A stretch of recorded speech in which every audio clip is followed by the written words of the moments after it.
Aquí estamos nuevamente en una nueva jornada de Deleuze y Guattari, Conexiones Maquínicas, tercera parte. Mi nombre es Juan Manuel Spinelli. Muchas gracias a la Universidad de Morón por este espacio tan bonito para compartir pensamientos, ideas, proyectos. Y hoy tengo el inmenso agrado de presentar a un amigo de Brasil, André Campos de Camargo. André, muchísimas gracias, un placer enorme tenerte aquí con nosotros. ¿Cómo estás? Ok, Juan. Muito bem. Bom, vou começar Perfecto. então a apresentação. Sí, cómo Boa no, noite, então. te presento, digo unas líneas sobre vos, tu título y presentás a gusto. Les contamos a quienes nos sigan, a quienes vean luego este video, que André Campos de Camargo es doctor en educación, maestro en historia y filosofía de la educación y licenciado en historia. Investiga la obra de Félix Guattari y su relación con las instituciones modernas y contemporáneas, especialmente las educativas. André hoy nos va a hablar de Félix Guattari, máquinas y maquinaciones. Bueno, André, con muchísimo gusto te escuchamos. Ok. Boa noite, então, a todas e a todos. Em primeiro lugar, quero agradecer o convite feito pelo professor Juan para participar desse ciclo de conferências realizado pela Universidade de Morron. Gostaria de expressar meu agradecimento ao professor Marcos Novaes, que gentilmente compartilhou meu contato com o professor Juan. É uma alegria e um prazer muito grande estar aqui, né, com você, Juan, e com todos que nos assistem, mesmo virtualmente, nesta noite. Espero que com essas palavras eu possa contribuir um pouco com a divulgação e a ampliação, né, dos estudos envolvendo o pensamento de Félix Guattari. A minha apresentação será em português. Infelizmente, eu peço desculpas, né, por não realizar a apresentação em espanhol. A minha apresentação, portanto, era intitulada Félix Guattari, Máquinas e Maquinações. O objetivo aqui principal é compartilhar algumas reflexões, né, sobre o pensamento de Guattari, em especial o conceito de máquina, que foi desenvolvido por ele nos anos 60. Lembrando que esse conceito é uma crítica ao estruturalismo e também uma proposta, né, para gerar novas relações sociais e institucionais. Para que eu possa realizar, né, esse objetivo, eu dividi a exposição em três eixos. Primeiro, intitulado A Importância do Conceito. O segundo, a crítica à estrutura e à emergência do conceito de máquina. E, por último, a terceira parte, né, o terceiro eixo, as impressões finais a respeito daquilo que eu vou comentar. Então, nós vamos iniciar aí com o primeiro eixo, né, que é a importância do conceito de máquina no pensamento de Guattari. Todos nós sabemos que Guattari ele nasceu em 1930, na França, né, na cidade de Paris, e muito jovem, aos 15 anos de idade, depois da liberação, né, da França das mãos dos nazistas, ele já começou a frequentar aquilo que era chamado de albergues da juventude. E ali ele teve as suas primeiras experiências políticas, suas primeiras relações coletivas, né, e seus primeiros engajamentos. Logo depois, ainda bem jovem, né, antes de completar os 20 anos de idade, ele iniciou o curso de farmácia e depois o curso de filosofia na Sorbonne. Vale lembrar que nenhum dos dois cursos ele finalizou, ele terminou. Ele frequentou durante um tempo e acabou abandonando esses dois cursos. O interesse de Guattari era um interesse mais prático, um interesse pela militância política. Então, ele vai se engajar no Partido Comunista Francês, ele vai se engajar nos grupos de esquerda que estavam fervilhando, né, na França naquele momento, como os grupos trotskistas, os grupos maoístas, até mesmo ele chega a visitar a China, né, nos anos 50, né, nos anos 50 não, nos anos 60 ele chega a visitar a China. Então ele tem essa postura de engajamento. Por volta de 1955, ele é convidado por Jean Henry para participar da experiência coletiva da Clínica Laborde, né, onde ele vai começar a clinicar na Clínica Laborde. E a partir desse momento ele toma contato também com o pensamento de Lacan, frequenta, né, os cursos de Lacan, e além, é claro, de militar em grupos de esquerda. Nesse momento, ele passa a desenvolver aí algumas ideias relacionadas à noção de máquina. Lembrando que essa noção era uma noção que, de certa forma, Lacan trabalhou um pouco, outros teóricos, né, como, por exemplo, Mumford, na qual Guattari criticava, e depois Simondon, o próprio,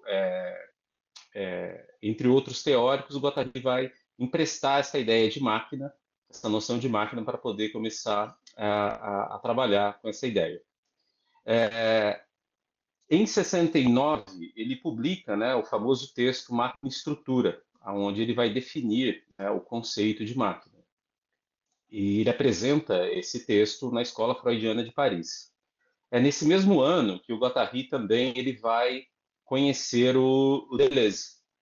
E a partir desse momento, até a escrita, né, do Antiédipo, que é o primeiro livro escrito entre eles, ele vai começar a desenvolver vários conceitos a partir desse conceito de máquina, como, por exemplo, máquina celibatária, máquina desejante, máquina de guerra, entre outros conceitos envolvendo aí esse conceito primeiro de máquina.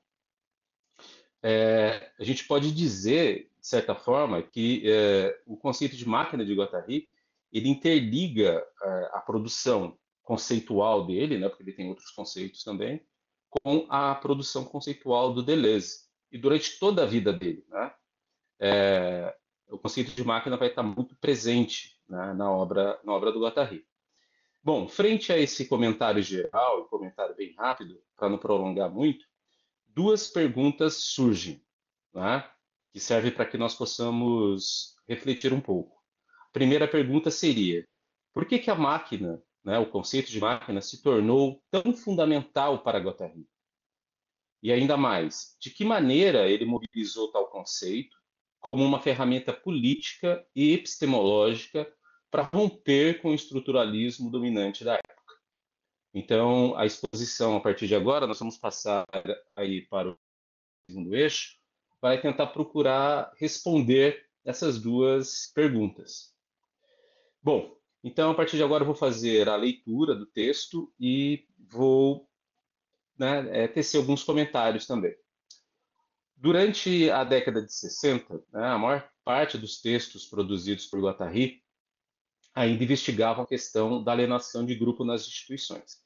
Vale lembrar aqui que, durante os primeiros anos da década de 60, o Guattari participou dos grupos de estudo, junto com o Jean Henry e outros terapeutas, daquilo que é chamado de análise institucional.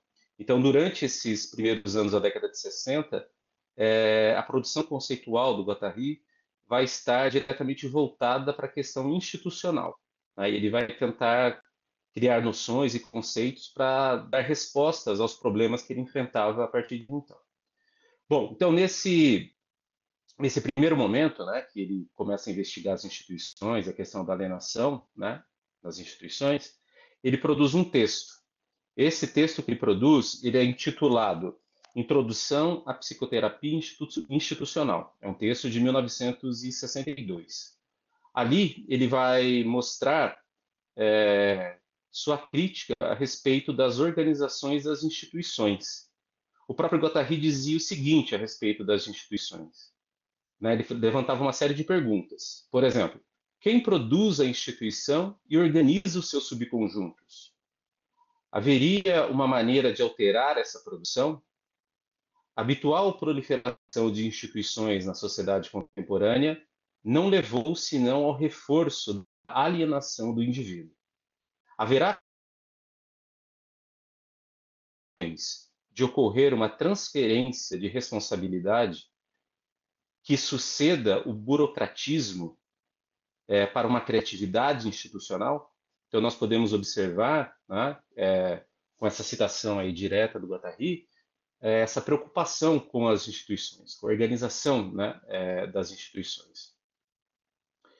Bom, aí ele mostra então essa preocupação e ele passa, de certa forma, a contestar, né, o monopólio das análises estruturalistas nas ciências humanas, né, em particular na psicanálise lacaniana e a filosofia autossoriana, né, para responder às questões ligadas à instituição. Então, ele encontra um problema aí. Qual que é o problema? As análises, né, lacanianas e autossorianas, para ele, né, naquele momento, precisavam ser expandidas, precisavam ser ultrapassadas. Né?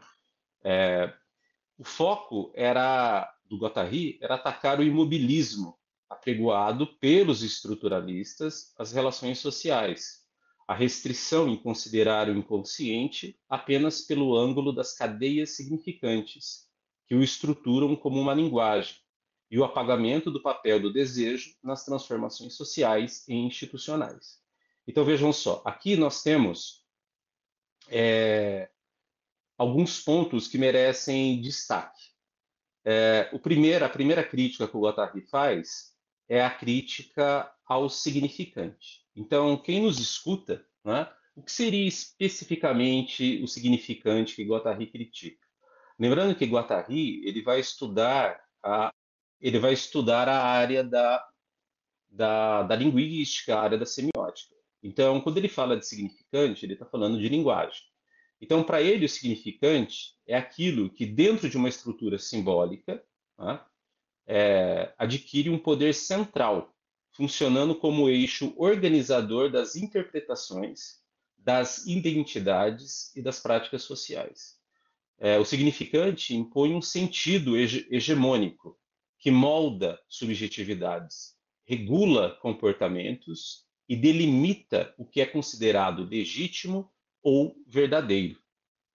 Então, o significante ele acaba criando um único sentido, um sentido homogêneo sobre determinado acontecimento, né, sobre determinada ideia.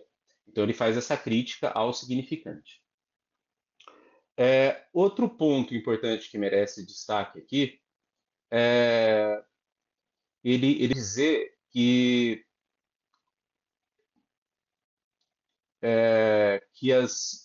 as cadeias significantes que estruturam a linguagem. Né? Ele vai dizer, por exemplo, que os estruturalistas acreditavam que o significante, né, possui uma função estável. Ele revela, ou pelo menos revelava, né, leis universais das sociedades.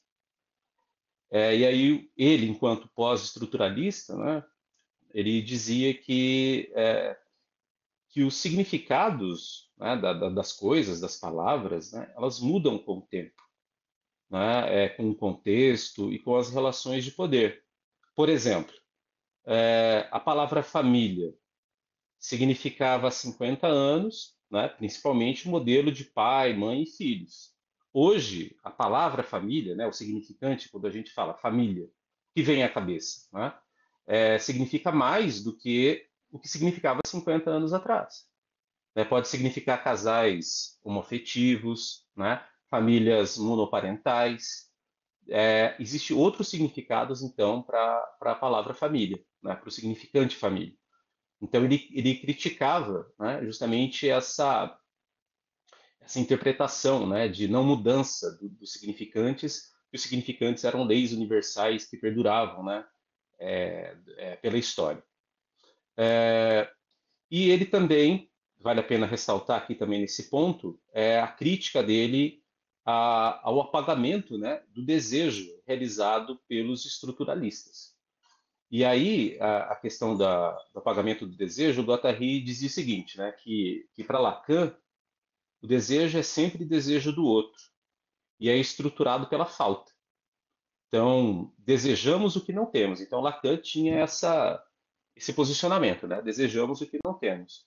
Já o Guattari, né, assim como o Deleuze também, né, os pós-estruturalistas, né, de forma geral, eles defendiam que o desejo é uma força produtiva, que cria novos modos de existência, não se limita a suprir apenas a falta. Um exemplo, né, imagina uma criança brincando, que cria mundos imaginários com blocos de montar. Né? Para Lacan, essa brincadeira pode ser vista como um movimento para preencher uma falta. Já para Guattari, né, ao contrário, essa criança está produzindo subjetividade, criando novos mundos, novas formas de existir. O desejo, aqui para Guattari, né, o desejo da criança, é uma potência, potência criadora, e não falta. Então, nós podemos observar, né, que o Guattari, nos primeiros anos da década de 60, ele já direcionava críticas, né, às interpretações estruturalistas, né, a respeito das instituições, das relações existentes dentro dessas instituições. Nesse artigo, né, que eu comentei há pouco, né, escrito em 62, os temas abordados não eram problematizados a partir de conceitos propriamente ditos, né, trabalhados de forma que pudesse trazer à tona uma série de questionamentos. Então, nesse momento, o Guattari ele, ele realizava questionamentos, né, aperfeiçoando noções, ideias, contestações, mas ainda ele não havia elaborado conceitos próprios para poder problematizar a instituição e as relações que ocorriam dentro da instituição.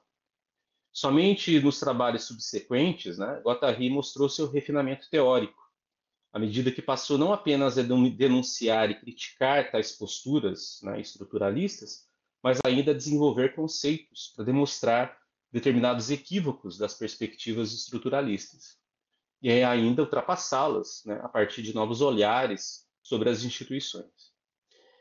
No texto A Transferência e a Transversalidade, né, ambos de 64, as noções de grupo sujeito, grupo sujeitado e de transversalidade foram usados para compreender as dinâmicas geradas, né, pela alienação de grupo dentro da instituição.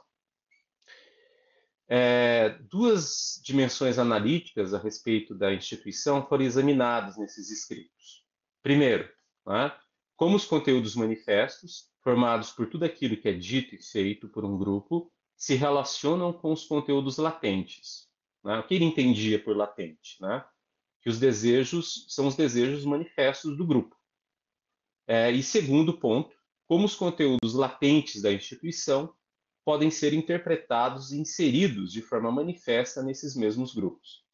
Tratava-se, nesse contexto, de compreender como a libido dos grupos institucionalizados, enquanto componente do desejo e da sexualidade, são produzidos pelos fluxos capitalistas do campo social.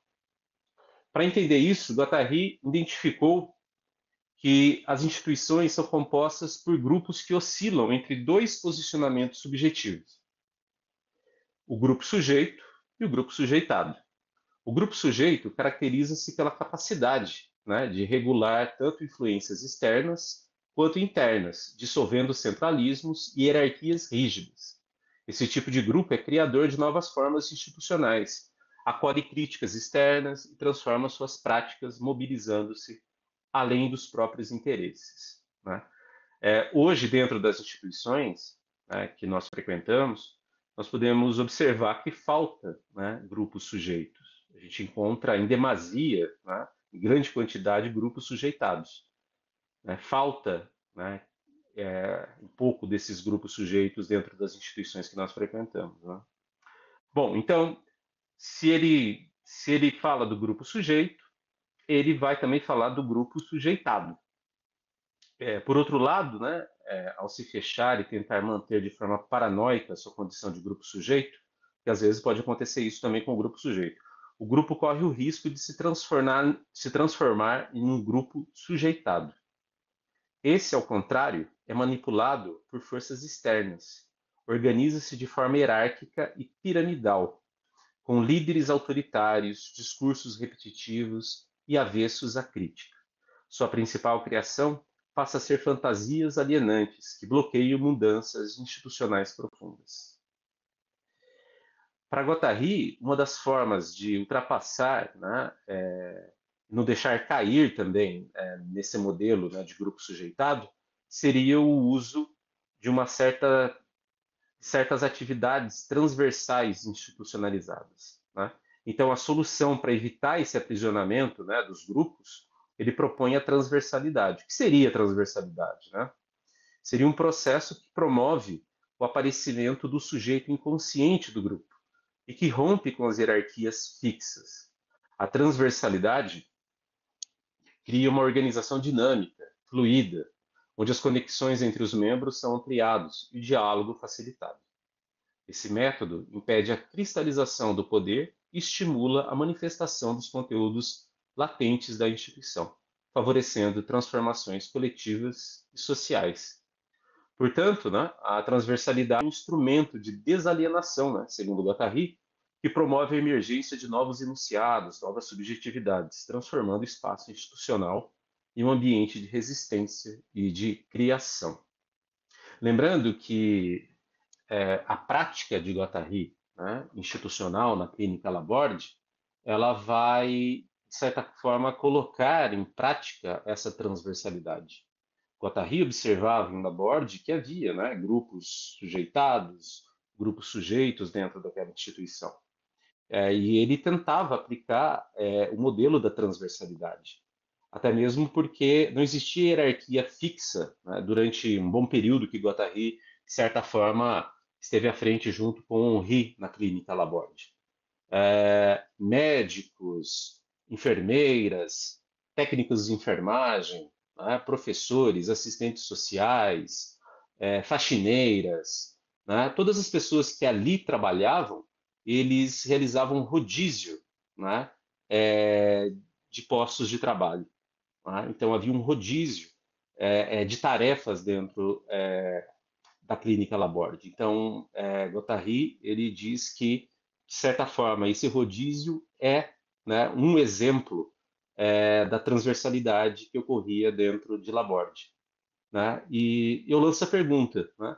Por que nós não podemos criar instituições que ocorram, né, esse tipo de transversalidade? Ou outros tipos de transversalidade? Né? Se nós quisermos construir uma outra sociedade, né, um outro mundo, um mundo outro, para que todos nós possamos viver, nós teríamos que começar a transformar as instituições. Né? E por que não, talvez, aí, com essa ajuda da transversalidade.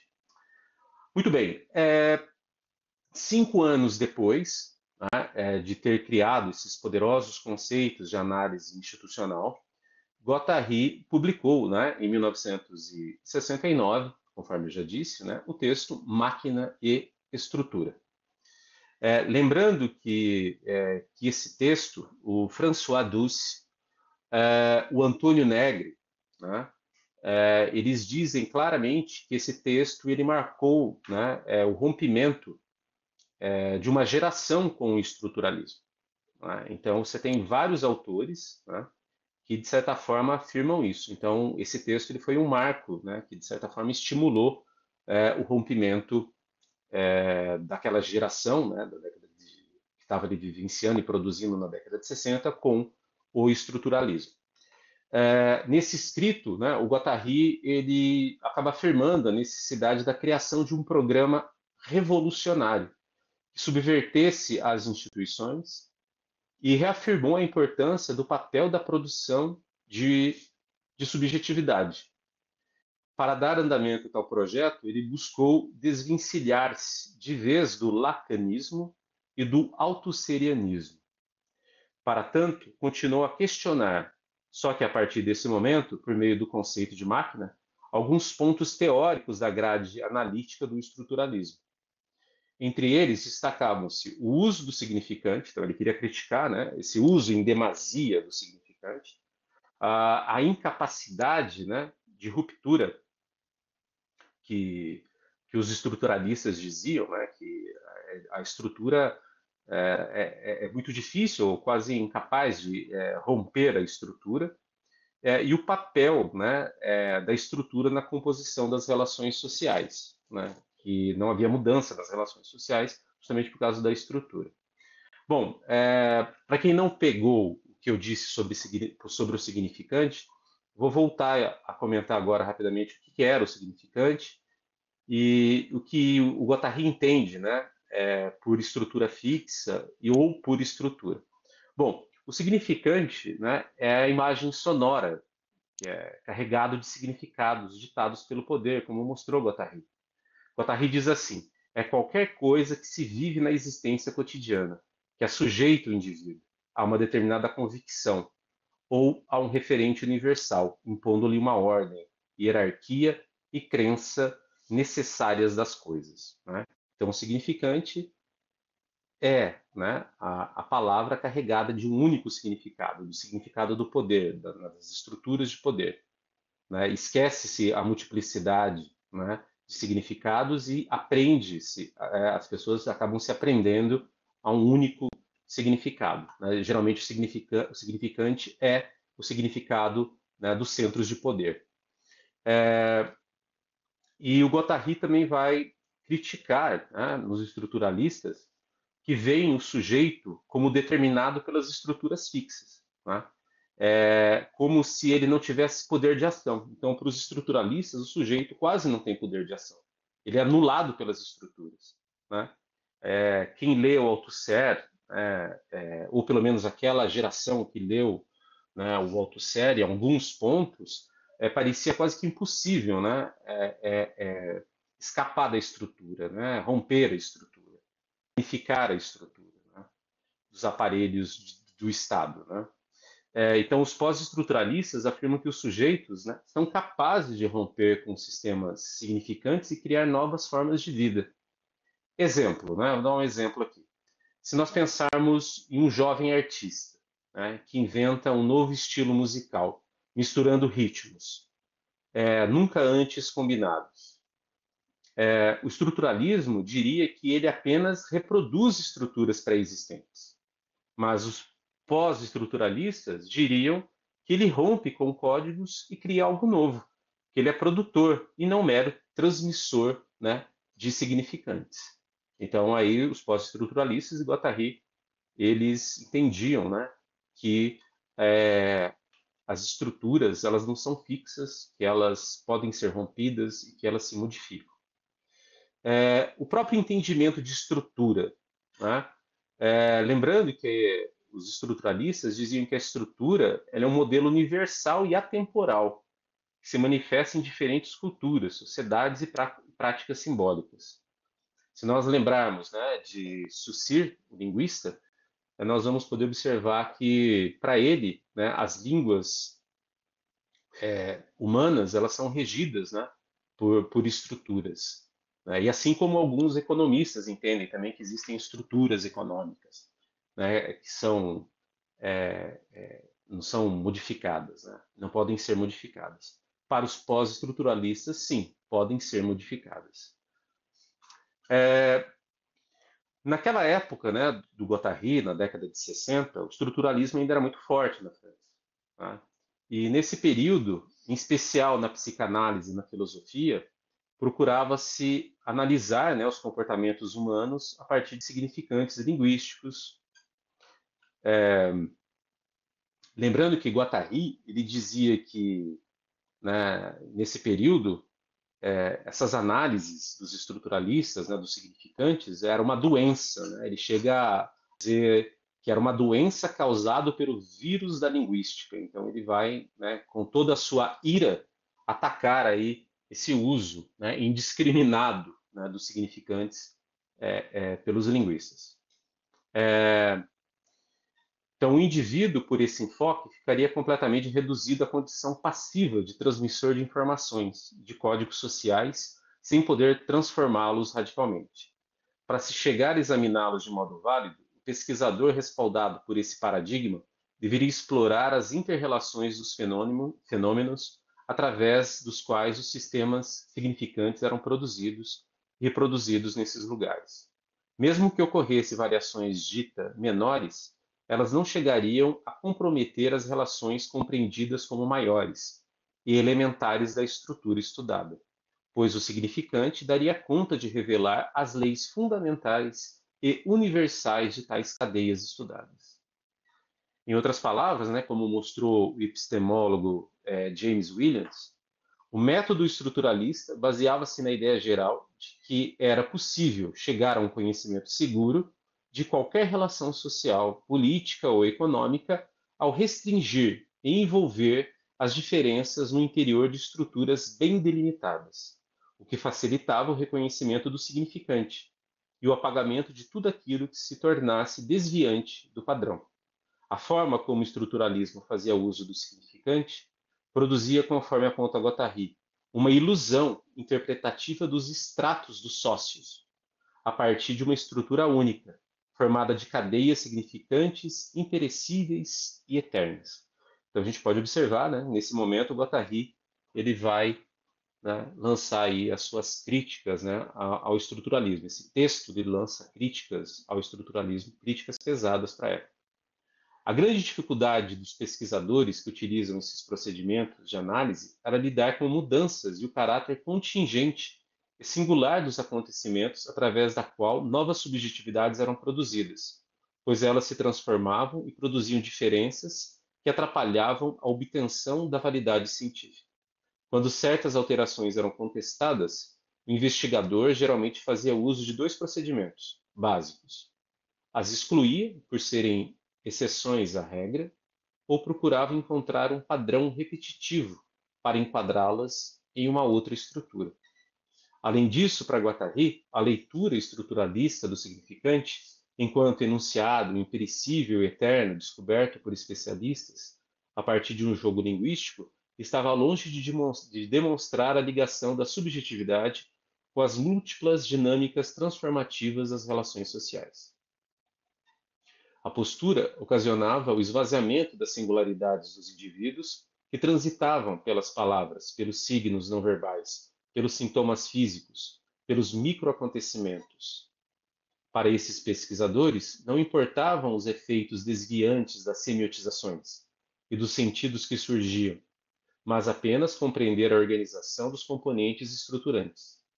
Dessas análises, segundo o ponto de vista gottariano, resultavam compreensões reducionistas, que tornavam os traços singulares da dinâmica social simples resíduos esvaziados de qualquer sentido e poder de transformação radical do capitalismo.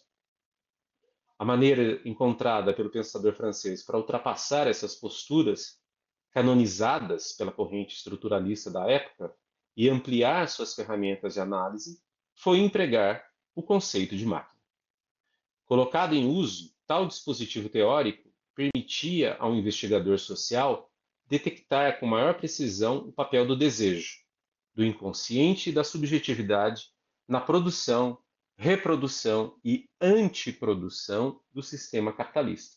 Então, isso Guattari deixa claro nesse texto, Máquina e Estrutura. Além disso, revelava a contragosto dos estruturalistas que a história não era formada por relações sociais cujos indivíduos pareciam passivos ou inexistentes, mas um processo histórico no qual os indivíduos são afetados conscientemente e inconscientemente para reproduzi-lo ou transformá-lo. A forma na qual Guattari compreendia o funcionamento das instituições e das relações sociais capitalistas revelava um indivíduo dividido entre a estrutura e a máquina. Desse modo, esse modo de operar, uma das metades, ou o sujeito consciente, ficaria ao lado da estrutura, e a outra, o sujeito inconsciente, ao lado da máquina. Enquanto a estrutura seria o que mantém o modo de produção e as relações de exploração, a máquina colocaria em funcionamento a produção social e as condições desejantes para que os sujeitos pudessem manter ou romper a estrutura. Então, nós podemos observar aqui que o Guattari admite, né, a estrutura, mas essa estrutura ele é flexível, porque ela é formada por máquinas, né, e a máquina permite a mudança, permite a transformação. Diferente de algo estanque e perene, como a estrutura, a concepção de máquina mostrava a sociedade como uma grande engrenagem que colocava em movimento uma série de máquinas menores, como o desejo do indivíduo, para fazer funcionar todo o sistema. Apesar da distinção entre máquina e estrutura, para Guattari, uma máquina não pode ser separada de suas articulações estruturais, o que levava a entender que a estrutura e a máquina estavam intrinsecamente conectadas. A subjetividade e o desejo encontravam-se, por esse ponto de vista, presentes em toda a relação material que mantém a estrutura. E, por sua vez, os componentes da estrutura material estariam presentes na subjetividade e no desejo. A inserção do conceito de máquina possibilitaria entender as dinâmicas subjetivas e objetivas que proporcionam as continuidades e as rupturas históricas em processo. Isto é, os movimentos de contra-revolução e de revolução em meio às estruturas sociais. Nesse sentido, à medida que a máquina produz as relações sociais de manutenção, de reprodução da estrutura, ela possibilitaria também a ruptura na própria ordem por ela criada, a partir da incorporação do diferenciante na forma de desejo. É válido lembrar que o conceito de diferenciante, né, aparece na tese, né, do Deleuze, e que o Guattari, em 69, havia lido, né, Diferença e Repetição, e ele acaba emprestando esse conceito de diferença, né, de diferenciante, do Deleuze, e acaba incluindo esse conceito no conceito de máquina, né? E a partir daí se tem então essa ideia de que a incorporação do diferenciante, né, na forma de desejo, pode ajudar a modificar as estruturas, pode ajudar a modificar, né, as relações sociais e as instituições. O ponto de ruptura deveria ser melhor compreendido pelos grupos revolucionários e progressistas, estaria mais próximo do indivíduo inconsciente e mais longe do indivíduo consciente.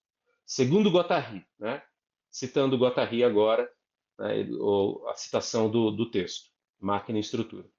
É essa operação que liga a máquina ao registro de dupla face do sujeito desejante e de seu estatuto de raiz fundadora das diferentes ordens estruturais. Fecha a citação do Guattari. Essa visão maquínica da história contrariava os posicionamentos estruturalistas e revelava, sobretudo, aquilo que tornaria possível um acontecimento como ruptura. Isso na sociedade, nas relações sociais como um todo, nas relações institucionais. Ele diz, né, o que tornaria possível o acontecimento como ruptura: alterar radicalmente a produção de subjetividade que afeta o desejo individual, coletivo e social.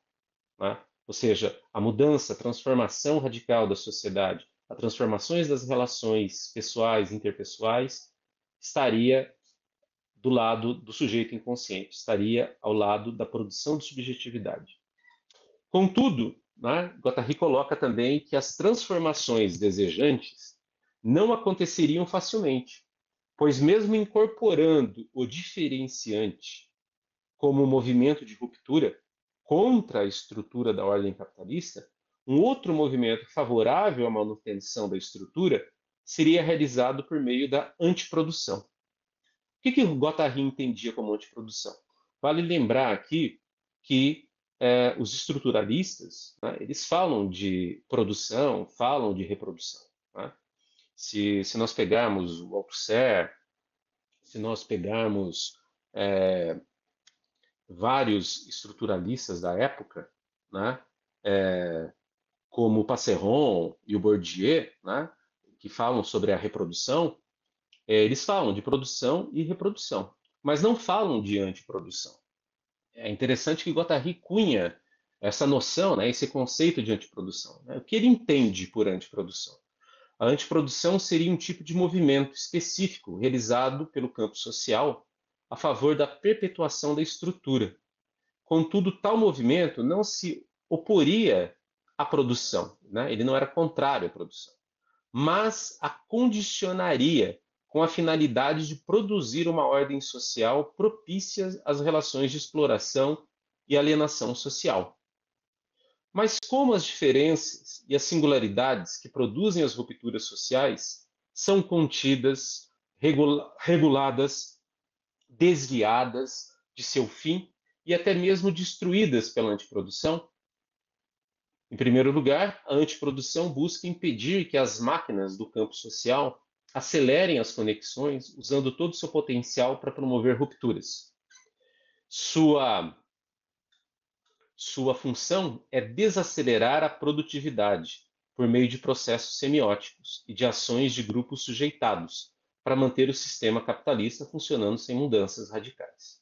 Nesse sentido, todos os fluxos e ações que podem ameaçar a estrutura são reterritorializados, sobrecodificados e reincorporados ao sistema a partir de modificações aceitáveis para sua conservação. Em segundo lugar, para realizar o processo de desaceleração, a antiprodução busca provocar um reequilíbrio imaginário subjetivo, inserindo a falta como fator de contenção do excesso promovido pela produtividade capitalista. A falta, nesse caso, se encarna como uma ameaça real que o indivíduo deve lidar objetivamente e subjetivamente. Ele se torna representável por meio dos medos que assombram negativamente o indivíduo. Medo de passar fome, de perder a razão, de perder alguém querido, de não ser aceito, de não ter dinheiro, de não corresponder às expectativas alheias e etc.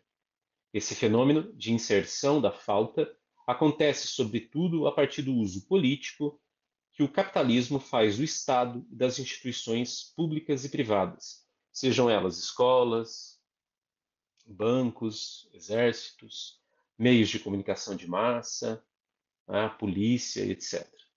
A possibilidade mais viável, né, segundo Guattari, para combater a antiprodução estaria na criação de grupos sujeitos que tivessem como objetivo acelerar o processo de produção maquínica anticapitalista por meio de práticas desalienantes que afetassem diretamente o desejo. Dessa forma, o desejo se tornaria uma máquina de guerra contra as concepções teóricas que enxergam as sociedades formadas por estruturas históricas perenes e com indivíduos impossibilitados de realizar qualquer transformação radical. Levar o desejo a ser pensado como um componente de ruptura das cadeias significantes constitutivas da realidade social era provavelmente o principal propósito político do pensador francês quando escreveu seu primeiro texto envolvendo o conceito de máquina, em 1969. Termina aqui, então, o segundo eixo, e agora nós vamos passar para o último eixo, que são as considerações, né, a respeito do que foi exposto. Bom, encerrando então a nossa exposição, gostaria de ressaltar 5 pontos centrais, né, que a crítica de Guattari, de certa forma, nos ensina a partir dessas reflexões. Primeiro, né, a crítica à estrutura e a centralidade do desejo. Né? Guattari rompe com o paradigma estruturalista, criticando a visão que reduz o inconsciente a cadeias significantes e negligencia, né, o papel ativo do desejo na transformação social e institucional. Ele propõe compreender o desejo como potência de mudança, fundamental para desalienar as instituições. Né? Como o próprio Guattari colocou aqui, né? Produzir a diferença para que essa diferença possa afetar o desejo e, a partir daí, as relações institucionais, as relações sociais possam começar a serem mudadas. O segundo ponto, né, que a gente pode extrair aqui do nosso texto, né, é que a transversalidade ela é um instrumento de desalienação. A proposta de transversalidade institucional surge como um método para romper as hierarquias fixas e promover a circulação de críticas, abrindo espaço para a emergência de novos sentidos e formas coletivas de subjetivação capaz de superar a rigidez institucional.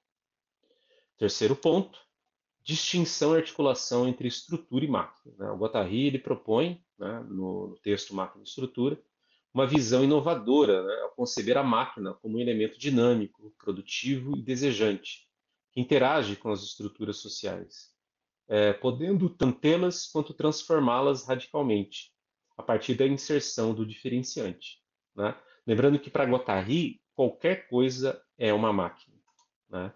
Ou seja, ideias, objetos técnicos, instituições, a própria palavra, a linguagem, né, são entendidos como máquinas que se acoplam, desacoplam, e depende do uso, né, da funcionalidade que nós damos a essas máquinas para que elas possam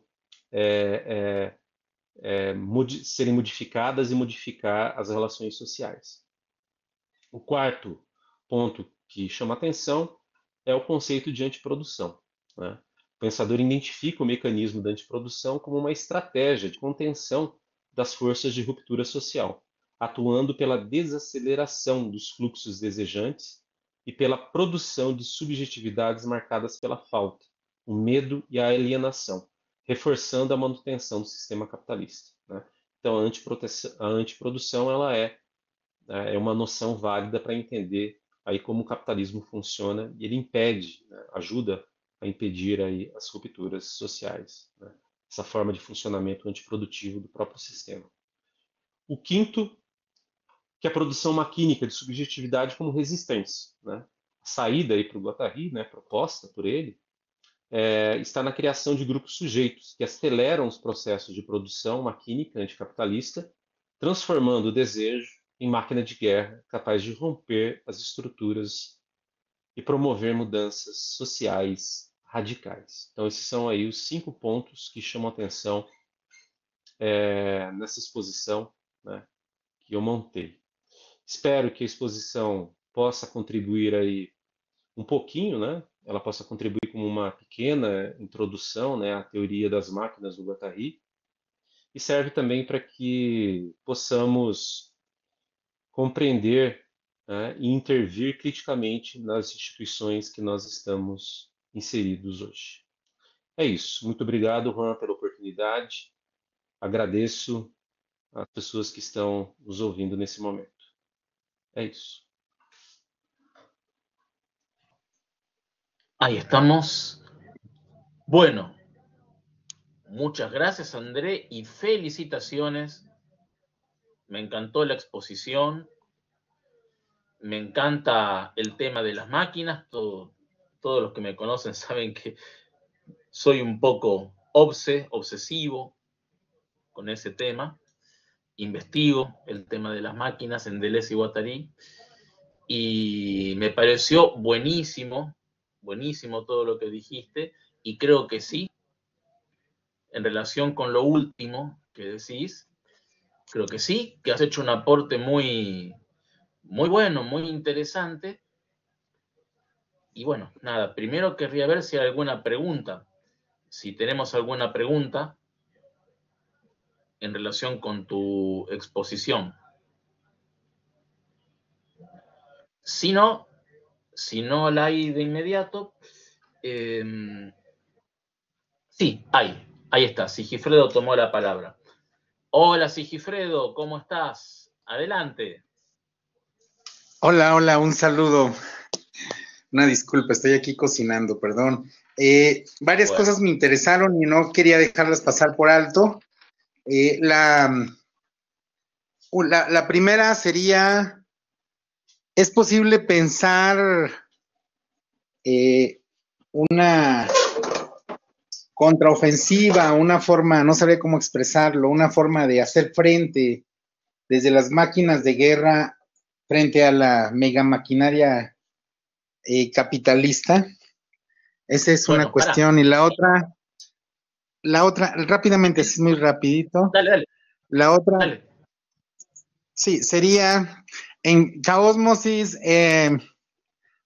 señala Guattari la dificultad de pensar, o más bien la complejidad de pensar devenires revolucionarios sin caer en una perspectiva reaccionaria, ¿sí? O fascista. Entonces, ¿cómo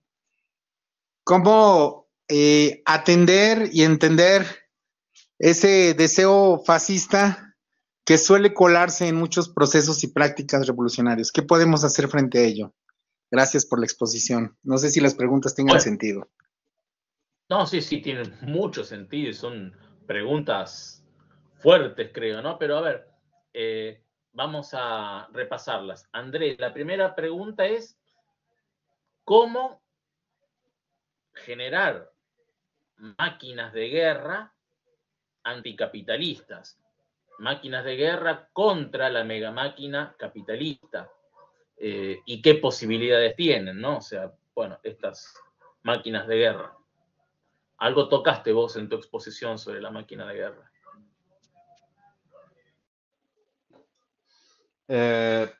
Sim, pela leitura que eu fiz do Guattari, né, as pequenas máquinas de guerra que nós podemos produzir e construir para enfrentar a mega máquina capitalista, ela, ela estaria tanto no plano molar quanto no plano molecular. Né? Mas, basicamente, para Guattari, inicialmente, o plano molecular, que é o plano do desejo, né? O plano micropolítico, ele deveria produzir subjetividades que pudessem organizar ações coletivas, institucionais, né? Para realizar tal enfrentamento. Lembrando que Guattari dizia, né? Aproveitando aí para responder a segunda pergunta dele, né? Guattari dizia que muitas pessoas são revolucionárias, né, no plano molar, né, se dizem revolucionárias e, e, de certa forma, falam em revolução e como a revolução deve ser e tudo mais. Só que no plano molecular, né, no plano subjetivo, no plano do desejo, ela acaba agindo de forma fascistoide, com a esposa, com o filho, né, agindo com preconceito em relação às outras pessoas. Né? Então, essa máquina de guerra, na verdade, as máquinas de guerra no plural, né, elas devem ser produzidas por meio de ações dos indivíduos para combater primeiramente esse microfascismo existente em cada um, para depois pensar em combater esse macrofascismo existente. Né? Então eu acho que, sem dúvida alguma, né, a história ela não está fechada, né? A história ela não acabou, né? Ela é aberta. E o próprio Guattari mostrava isso, né, quando, de certa forma, os estruturalistas falavam sobre, né, sobre significante de estruturas imutáveis, quer dizer, tudo está aberto. Então, eu acredito que a leitura, eu acredito que a solidariedade, eu acredito que posicionamentos antipreconceituosos devem ser banidos, né? As pessoas devem construir em si essa postura, né, de enfrentamento, né, para poder romper tudo isso. Eu acho que as pessoas devem se construir, né, muito mais a partir de um posicionamento ético-político, né, para conseguir produzir internamente essas máquinas, né, essas máquinas de guerra internas, para depois, coletivamente, produzir essas máquinas de guerra maiores, né, contra esses fascismos maiores. Acho que é meio por aí. O que você pensa sobre isso, Juan? Você que também é um leitor do Guattari, o que você pensa sobre isso? Muchas cosas, André. En principio, me gustó algo que señalaste en relación con el plano molar y el plano molecular. porque me da la impresión de que muchas veces, y esto es algo que solemos hablar en jornadas, en congresos, en eventos, eso es algo que genera cierto ruido. Se cree que Guattari solamente apunta a lo molecular, ¿no? Guattari como pensador de lo molecular, Guattari como el pensador de la revolución molecular. Pero Guattari, creo yo, al igual que Deleuze, nunca le dio la espalda al plano molar, nunca desatendió el plano molar, en absoluto. Cuando él se ocupa del capitalismo mundial integrado, está bien, él está pensando en los procesos moleculares, por supuesto, el fascismo se infiltra molecularmente en nuestra subjetividad, en nuestros deseos, los afectos, pero también opera en el plano molar. Y Guattari siempre atendió esos procesos y siempre les prestó atención y nunca, como decía antes, les dio la espalda. Además, Deleuze y Guattari, en Mil Mesetas, en varios pasajes nos hablan de la articulación de lo molar y lo molecular. No podemos hablar de procesos moleculares sin una relación, un vínculo, una correspondencia con procesos molares. Por lo tanto, uno podría decir, si aspiramos a alguna clase de transformación molar del mundo, es por eso que tenemos que atender a lo que ocurre en el plano molecular. Es por eso que los partidos, los movimientos sociales, tienen que prestar atención a su deseo, a la forma en que configuran subjetividad, que es algo que a veces no hacen. Mantienen estructuras verticalistas, muy rígidas, y siempre nos dicen o suelen decirnos, bueno, no hay tiempo para estas cuestiones. Lo molar es lo más urgente. Pero claro, toda revolución, todo proceso de transformación que no atienda al aspecto molecular va camino al fracaso. Y yo creo que en este momento estamos pasando por una situación muy especial en el mundo, pero en nuestro continente muy particularmente. Hay muchos procesos neofascistas, neonazis, que se van imponiendo en el plano molar, pero a partir de una conquista de la subjetividad. El pensamiento de Deleuze y Guattari está más vigente que nunca. Más vigente que nunca. El planteo, André, de por qué deseamos nuestro sometimiento, por qué deseamos nuestra opresión.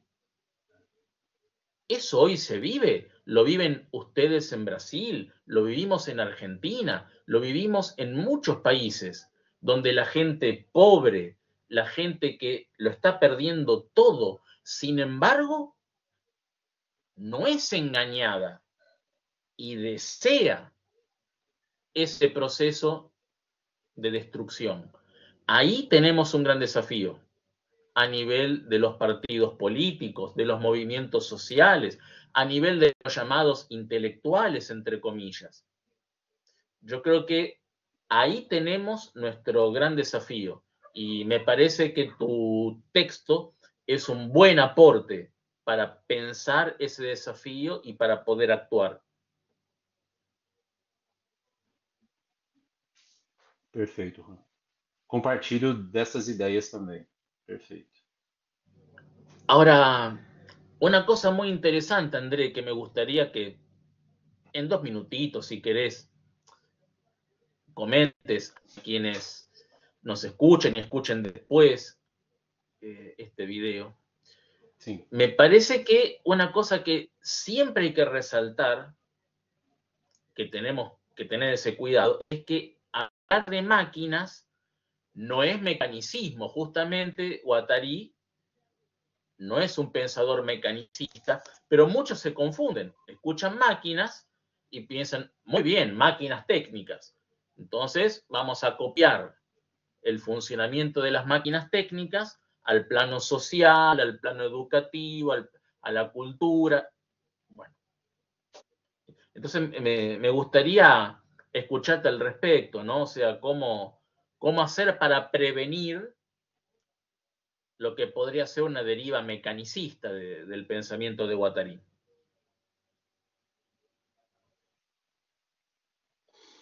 Sim. Quando o Guattari ele cunha a noção de máquina, né?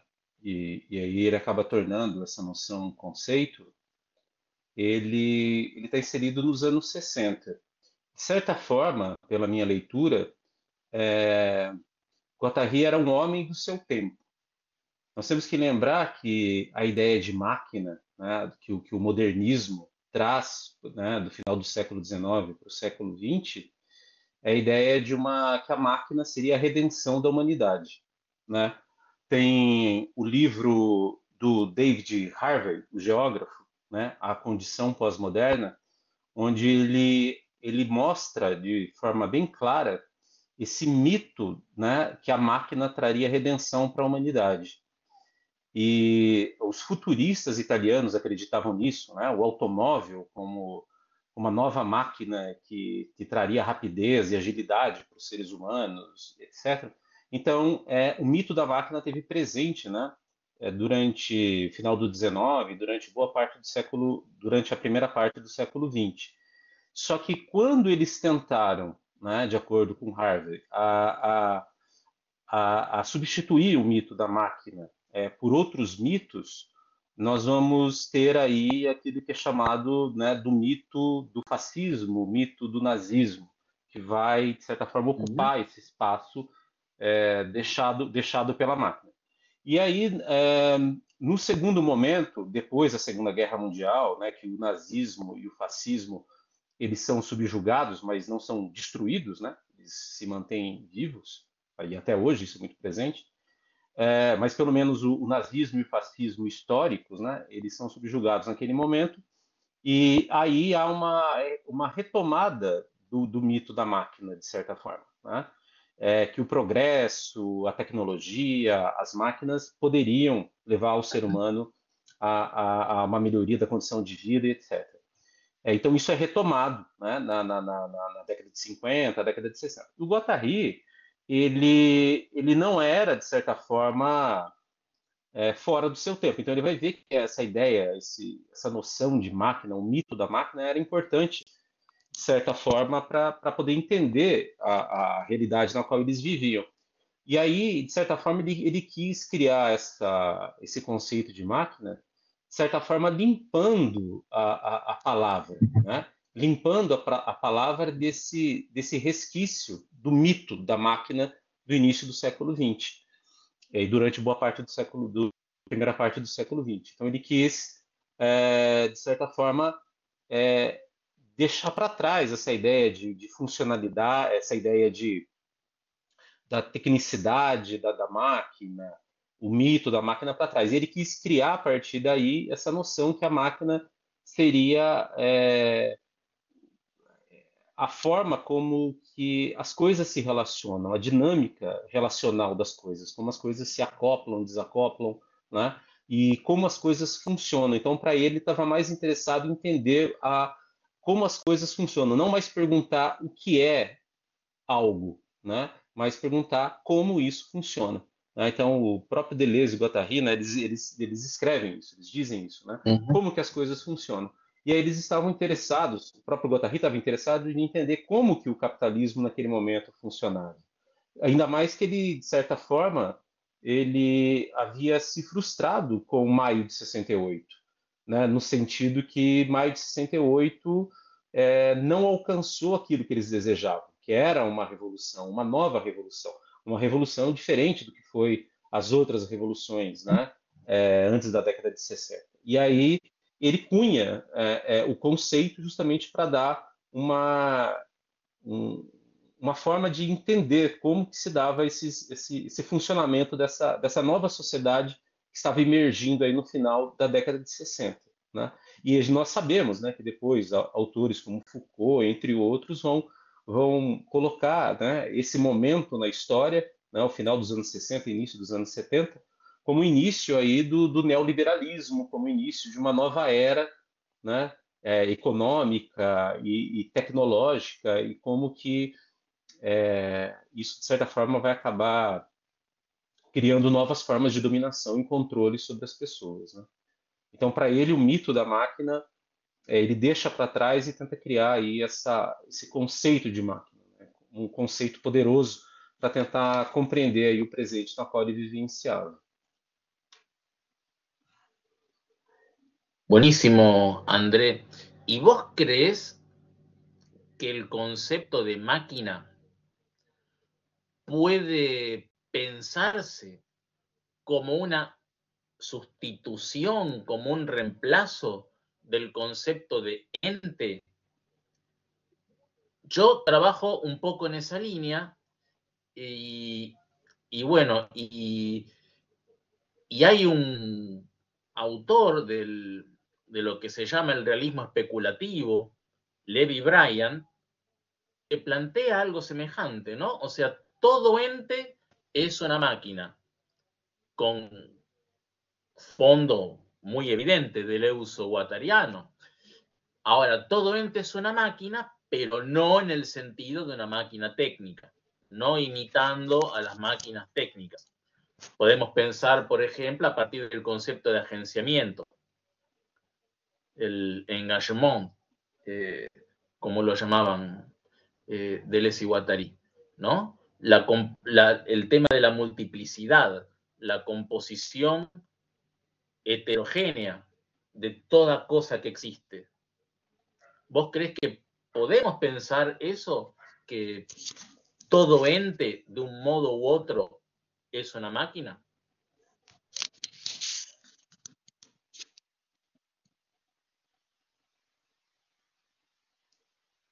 Então, o Guattari, posteriormente, né, no final da década de 70, década de 80, por exemplo, ele vai expandir o conceito de máquina. Ele vai, por exemplo, ele vai dizer que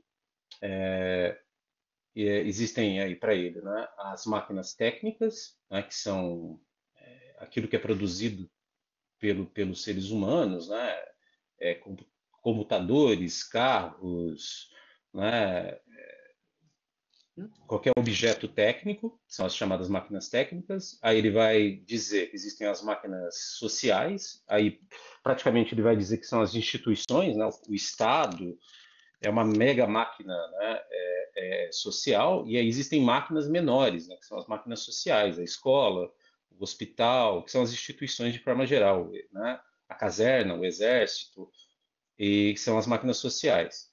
E aí ele vai falar também de máquina abstrata. O que é, né, para ele, o que são as máquinas abstratas? Né? A linguagem da informática, né, a música. Então, existem as chamadas máquinas abstratas. E também, para ele, existe aquilo que é a máquina desejante, que é a subjetividade humana. Né? E a relação existente entre essas máquinas constitui os sócios. Né? Aí, em 3 ecologias, ele vai falar, né, da natureza, enquanto primeira ecologia, né? Uma segunda ecologia, que seria a subjetividade humana, e a terceira ecologia, que seria as relações sociais.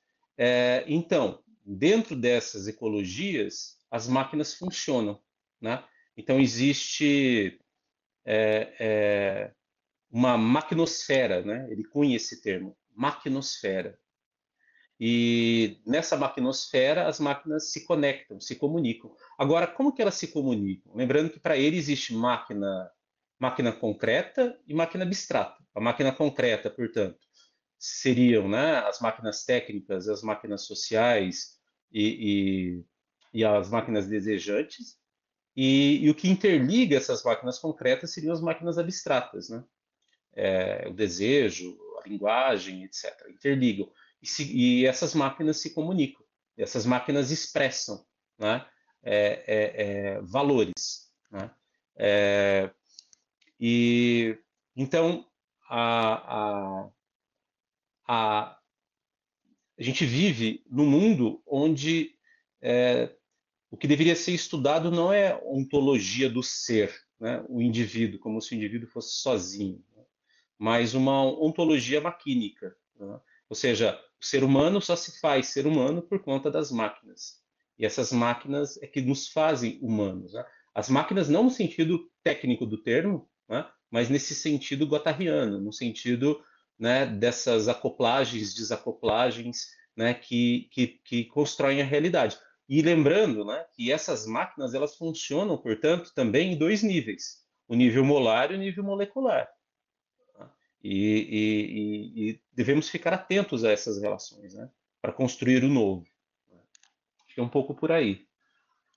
O que você pensa, Juan? Excelente, me gusta esto último porque evidentemente pensar a los seres humanos como independientes o separados de las máquinas, lo humano, entre comillas, como separado de lo maquínico, sería un grave error, porque incluso detengámonos en las máquinas técnicas.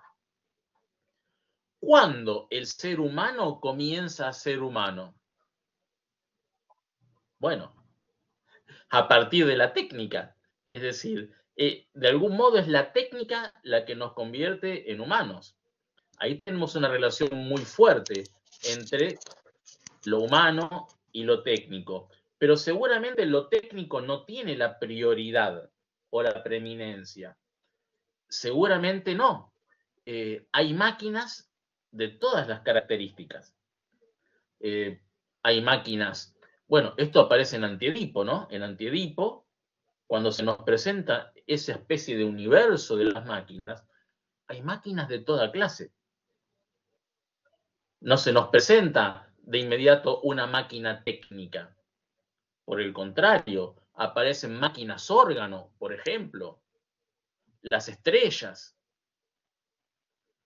En ese universo maquínico general, no podemos pensar que lo humano se aísla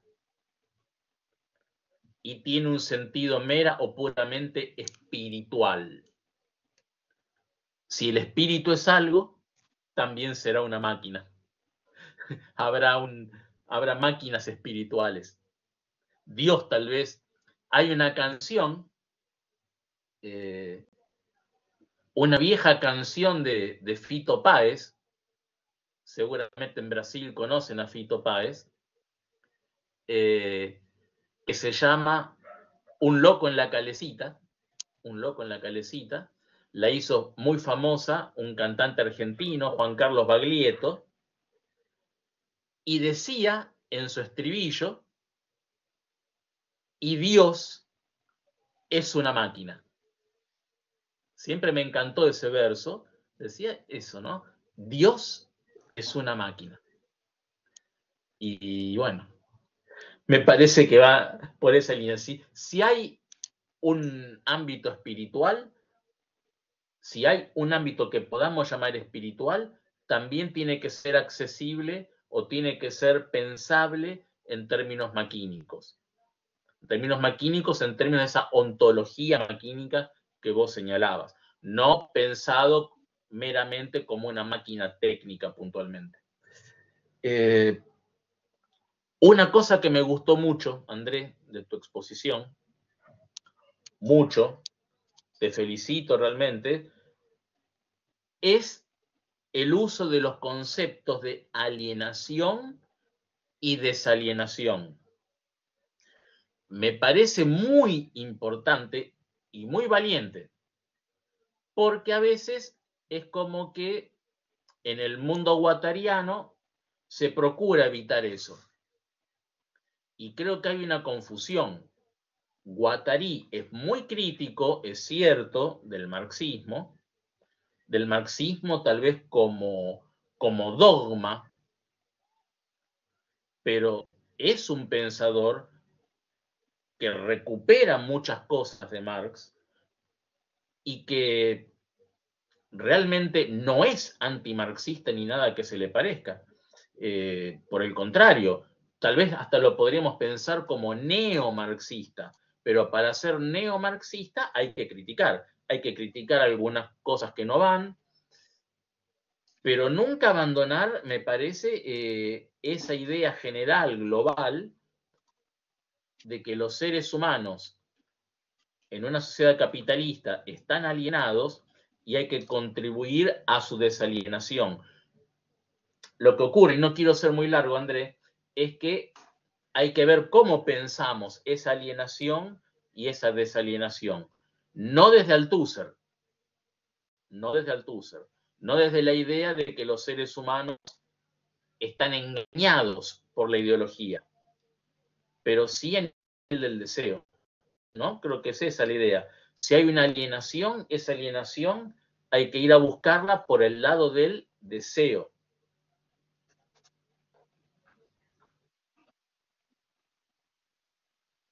No sé qué te parece. Vejo, não, sim, alienação, né, proposta por Marx e alienação lida, né, pelos teóricos estruturalistas como Althusser na época, ainda estava preso naquela concepção de trabalho, né, do trabalhador, o que ele produz, né, o produto do trabalho. Então, o produto do trabalho não pertence ao trabalhador, logo ele é alienado em relação ao que ele produz e tudo mais. Aí o Guattari vai além, né? Ele entende essa alienação como um processo psíquico, institucional, social, né? Que produz sujeitos passivos, né? Conformistas, despotencializados, né? Acho que a preocupação dele mora nisso, né? Essa alienação enquanto um sujeito que deseja, né, opressão, como você colocou anteriormente, né? Então, acho que meio por aí, né? Essa concepção do Guattari de alienação. Ele faz essa recuperação, né? Ele tenta, de certa forma, complementar a postura, né, a ideia dele de alienação. Ele mesmo diz isso, né, em algumas entrevistas, né, que ele faz uso livre dos conceitos, ele resgata, né, ele enxerta novas ideias e tudo mais. Eu acho que é meio por aí mesmo, né? Ele inclui processo psíquico, né, institucional, social, no sentido de sujeito passivo conformista mesmo. E tem que romper com isso. Perfecto.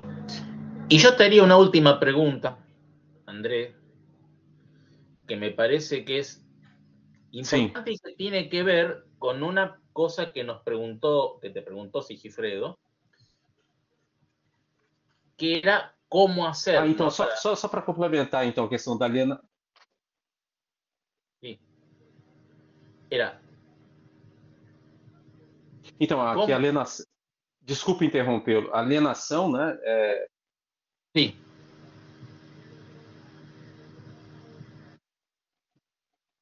Não, então, para uma diferença básica, né, entre os marxistas mais tradicionais e o Guattari, né, sei lá, não sei se a gente pode chamá-lo também de um neomarxista, mas assim, a diferença básica é que para os marxistas mais tradicionais, a alienação ela é ligada então a esse mundo do trabalho, né, e ele está falando de uma alienação ligada ao desejo, né? Esse acho que é um ponto. Claro. Sí, clarísimo. Y por ahí. Y no es por el lado de una inversión de la realidad, no es por la idea de un engaño a nivel del entendimiento, sino algo que tiene que ver con procesos de deseo, producción de deseo. Ahí vamos.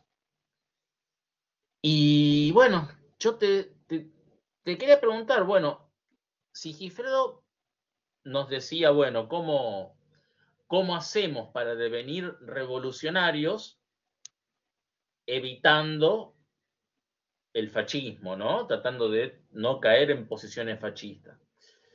Y vos introdujiste el tema súper importante en Guattari, clave, de la transversalidad, ¿no? Entonces yo te preguntaría eso, ¿cómo podemos recurrir a la transversalidad? ¿De qué manera? A fin de justamente hacer eso, ¿no? Generar procesos de transformación de la realidad, pero sin caer en posiciones fascistas o en fijaciones fascistas, ¿no? ¿Cómo puede ayudarnos la transversalidad? ¿Cómo podemos hacer transversalidad aquí y ahora, en nuestro continente, en Brasil, en Argentina? ¿De qué nos sirve? ¿Cómo podría funcionar la transversalidad?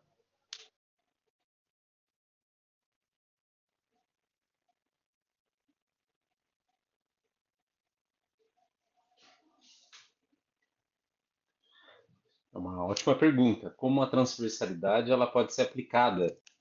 Ou como a transversalidade ela pode ser aplicada na relação institucional, né?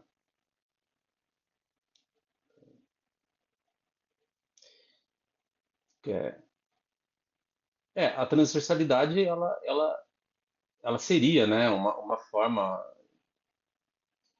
de fazer com que esse potencial criativo, né, dos indivíduos, a subjetividade dos indivíduos, né, ela colaborasse com a desalienação que a gente estava falando, né, a desalienação subjetiva, né. Ela teria o papel de produzir desejo, né, esse devir, né, um devir outro, a partir dessas relações pessoais, né? Se a gente for pensar dentro da instituição, como que a gente pode criar a transversalidade dentro da instituição? Forjando grupos sujeitos, né? Amizade, né? A filosofia preza muito pela amizade, né? Eu acho que a amizade é um caminho para a gente construir esse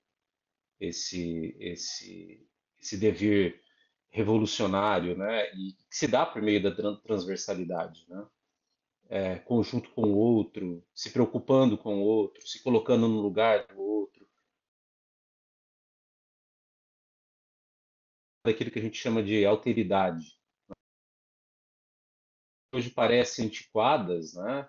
Mas elas são válidas, né? Extremamente válidas para a gente criar um mundo outro. Eu acho que tudo isso dentro de uma instituição, né? Ela consegue iniciar um processo de transversalidade, até que se chegue naquilo que o Guattari propôs, né? Até mesmo de não tomar a hierarquia de forma nem vertical, né? E nem horizontal, né? Porque muitas pessoas falam também de um horizontalismo, né? Um horizontalismo anárquico, né? Ou um verticalismo reacionário. E o Guattari propõe esse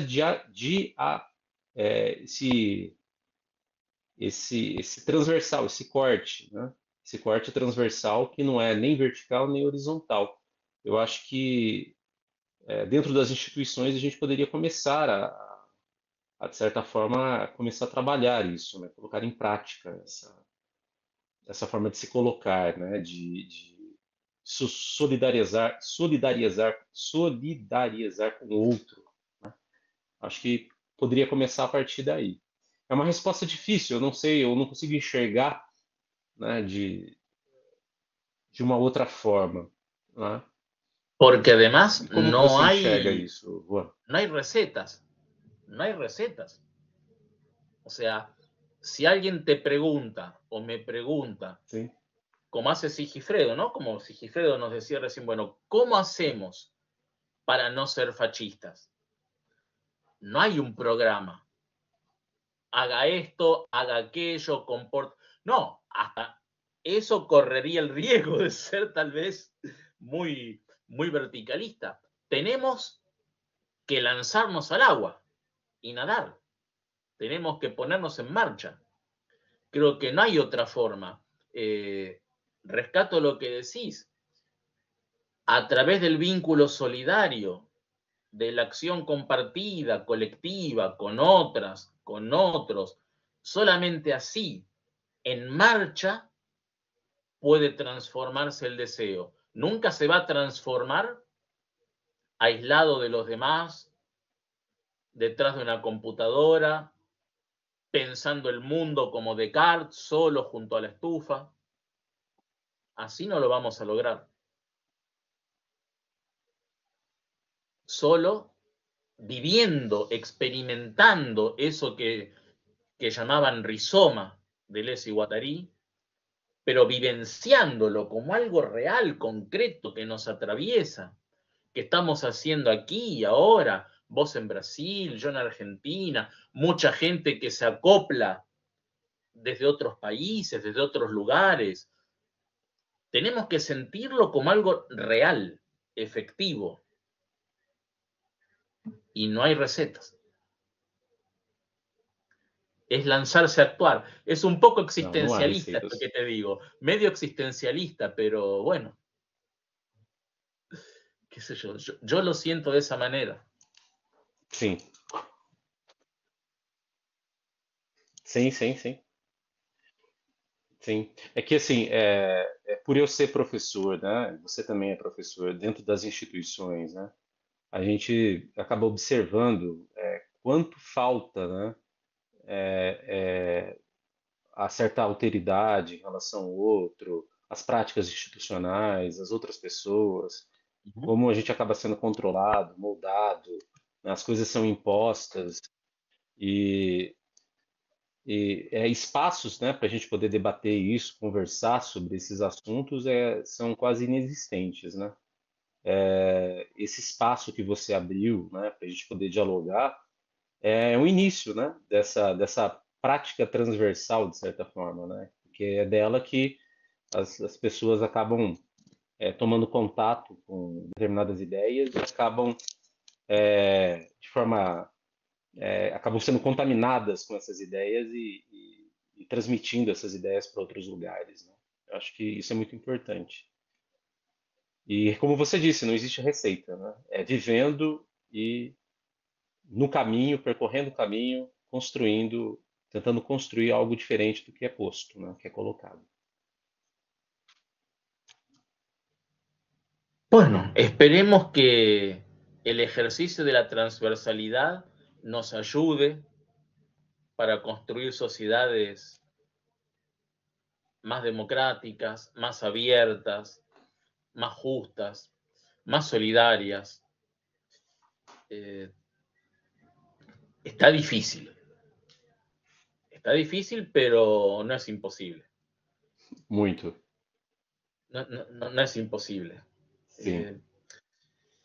Andrés, bueno, no sé si querés decir algo más, cerrar con alguna reflexión, algún comentario. La verdad es que estoy muy contento, fue un gusto enorme conocerte, escucharte, atender tus ideas.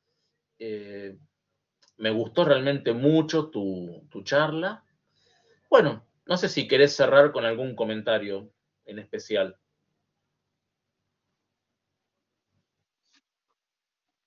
Eu queria agradecer esse espaço, né? Já disse isso, eu queria agradecer esse espaço que você abriu.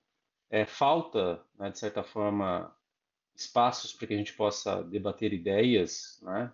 Principalmente ideias pós-estruturalistas, né? Que abrangem aí pensamento de Deleuze, pensamento de Guattari, principalmente de Guattari, né? Que é mais difícil você encontrar parceiros, né? Que possam debater ideias, né? O que ele escreveu, entre outras coisas.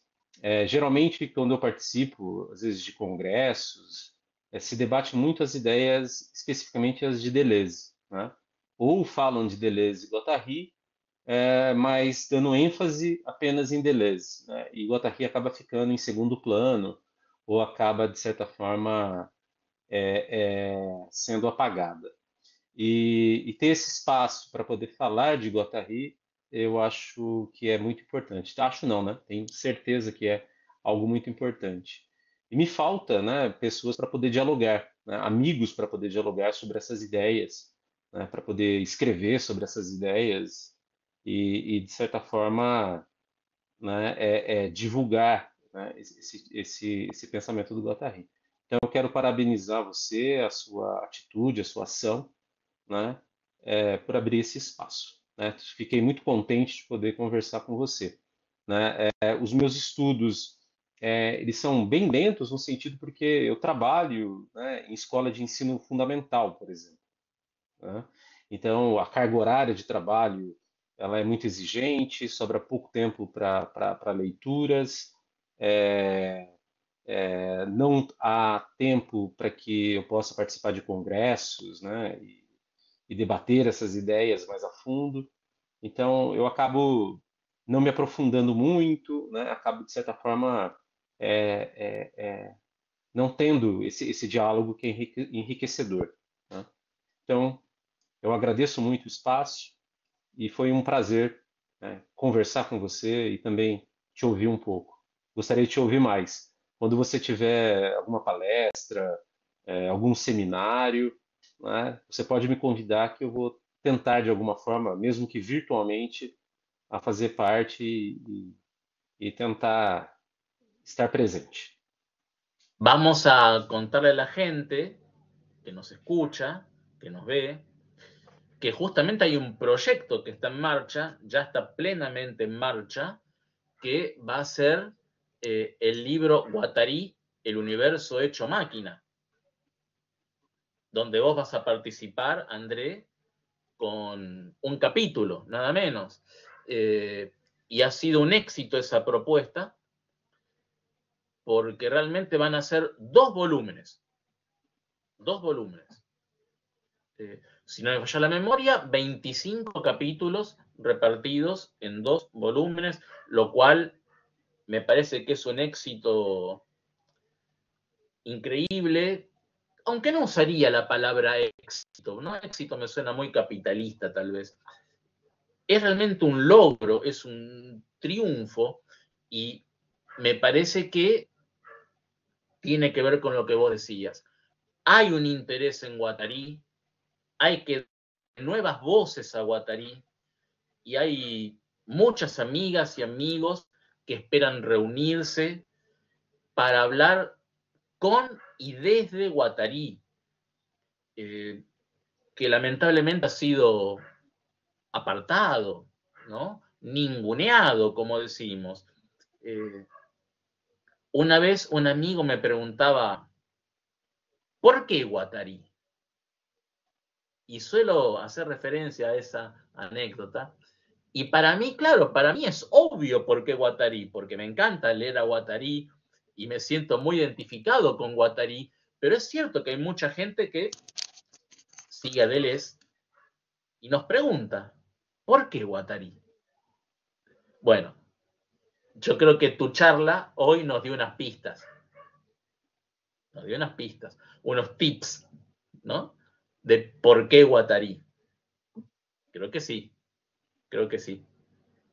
Y te agradezco mucho.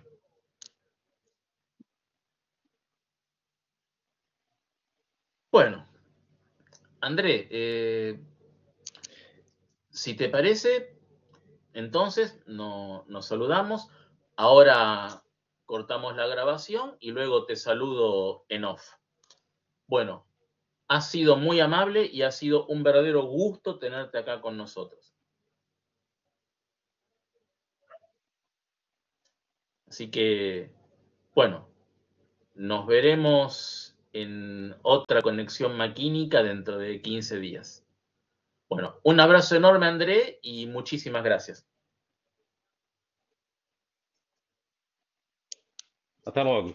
Até mais, Juan. Boa noite para vocês aí. Igualmente.